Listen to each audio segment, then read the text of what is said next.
ప్రకృతి రమణీయతల నడుమ ప్రశాంత నివాసానికి శాశ్వత చిరునామా hill side villas 3 and 5 BHK duplex and triplex villas premium gated కమ్యూనిటీలో ఆల్ ఫెసిలిటీస్ తో మీకు అందుబాటులో near by Satavahana university Lakshmipur Karimnagar. కేంద్ర హోంశాఖ సహాయ మంత్రి బండి సంజయ్ కుమార్ ఈ రోజు అంజన్న ఆశీర్వాద యాత్ర చేపడుతున్నాడు. మనం చూడొచ్చు దాదాపు కిలోమీటర్ మీద 2 కిలోమీటర్ల మీద ఎటు చూసిన కూడా కాషాయ కండువా కప్పుకుని కార్యకర్తలు బయలుదేరుతున్నారు. ఒక వానర సైన్యంగా కనబడుతుంది. మనతో పాటు బండి సంజయ్ కుమార్ అలాగే చెప్పండి సార్, ఈ యాత్ర యొక్క ముఖ్య ఉద్దేశం ఏంటి?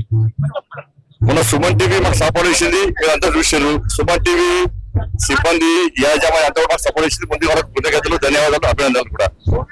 మన కార్పొరేషన్ ఎన్నికల సుమన్ టీవీ కూడా టెలికాస్ట్ చేసింది. కార్పొరేషన్ ఎన్నికల సందర్భంగా బీజేపీ గెలిస్తే మేము పార్లమెంట్ లో గెలిచిన ప్రజాపతి అందరితో యాత్ర చేస్తాం. పండుగ ముఖ్యమైన యాత్ర చేస్తాం. తెలంగాణ రాష్ట్ర అధ్యక్షుడు పాదయాత్ర ద్వారా ఒక పార్టీని బలంగా తీసుకొచ్చారు. సో ఈ యాత్ర ద్వారా ప్రజలకు ఏం చెప్పబోతున్నారు? మేము అనుకున్నది చేస్తాము. నిజాయితీతో నిబద్ధతతో ముందుకున్నటువంటి పార్టీ భారతీయ జనతా పార్టీ, అటువంటి కార్యకర్తలు భారతీయ జనతా పార్టీ కార్యకర్తలు. కాబట్టి ఇవాళ తెలంగాణ రాష్ట్రంలో హిందూ వ్యతిరేక విధానాలు కాంగ్రెస్ పార్టీ అవలంబిస్తున్నది. ఇటువంటి బస్సులో హిందూ సమాజం యాత్రలు జాగృతం కాబోతున్నారు. నిన్నగా మన తుమ్మతు ఎమ్మెల్యే చేసిన వ్యాఖ్యలతో హిందూ సమాజం వాళ్ళ ఆగ్రహానికి గురవుతున్నది.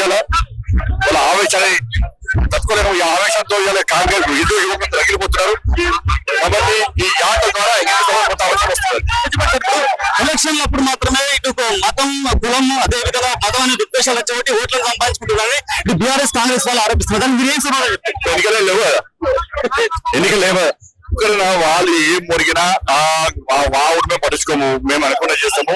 మేము ప్రజల కోసం, పార్టీ కోసం, కార్యకర్త కోసం పనిచేస్తాం. పక్క చేసుకుంటూ పోతూనే ఉంటాం. ఇప్పుడు 2 సార్లు ఎంపీగా గెలిచారు. ఏ ఆలయాన్ని డెవలప్ చేయాలని కాంగ్రెస్ వాళ్ళు ఆరోపిస్తున్నారు. మీరు ఏ సమాధానం చెప్తారు? 2 సంవత్సరాల ఎంపీకి వాళ్ళు కొనవరికి 80 ఇచ్చారు. నేరుగా ఫండ్స్ ఇచ్చే అవకాశం లేదు కేంద్ర ప్రభుత్వానికి. టెంపుల్ కారిడార్ చేద్దామంటే బీఆర్ఎస్ పార్టీ సహకరించలే. 2 సంవత్సరాల నుంచి కాంగ్రెస్ పార్టీ కొన్నవారు ఒక పైసా వేయలే. కాబట్టి నెక్స్ట్ మేము అధికారంలోకి వస్తాం. తెలంగాణ రాష్ట్రంలో ప్రజారాశివాదం, అంజనాశివాదం, కుమారాశివాదం అభివృద్ధి చేస్తాం. రాబోయే రోజుల్లో తెలంగాణలో బీజేపీ పార్టీ ఎలా ఉండబోతుంది? 100% 100% సొంతగా తెలంగాణ రాష్ట్రంలో భారతీయ జనతా పార్టీ అధికారం రాబోతున్నది. మోడీ రాజ్యం, రామరాజ్యాన్ని స్థాపించబోతున్నాం. చూసారా, మొత్తానికి అయితే రాబోయే రోజుల్లో మాత్రం ఖచ్చితంగా తెలంగాణలో బీజేపీ పార్టీ అధికారం చేపట్టబోతుంది. ఎందుకంటే ఇటు కాంగ్రెస్, బీజేపీ వాళ్ళు ఏం చేసినా పాపాన పోలేదు. ఇలాంటి డెవలప్ అయ్యేది మాత్రం బీజేపీ పార్టీతోనే. ఖచ్చితంగా రాబోయే రోజుల్లో బీజేపీ పార్టీ తెలంగాణలో పార్టీ కైవసం చేసుకుంటుంది. మనం చూడొచ్చు, దాదాపు 2 కిలోమీటర్ల కూడా కాషాయ కార్యకర్తలకు బాలర సైన్యంగా కదులుతున్నారు.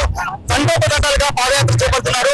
పోలీస్ బందోబస్తు మధ్య కేవలం ఈ మున్సిపల్ ఎలక్షన్ లో గెలిచిన కౌన్సిలర్లను, కార్పొరేటర్లను, సర్పంచ్లను తీసుకొని మొక్కు చెల్లించడం ఉంది. కాబట్టి ఉండవట్టు అంజన ఆశీర్వాద యాత్రకు బయలుదేరుతున్నట్టుగా కేంద్ర హోంశాఖ సహాయ మంత్రి బండి సంజయ్ కుమార్ చెప్పడం జరిగింది. కెమెరా పర్సన్ సాయితో శ్రీనివాస్, సుమన్ టీవీ, కరీంనగర్.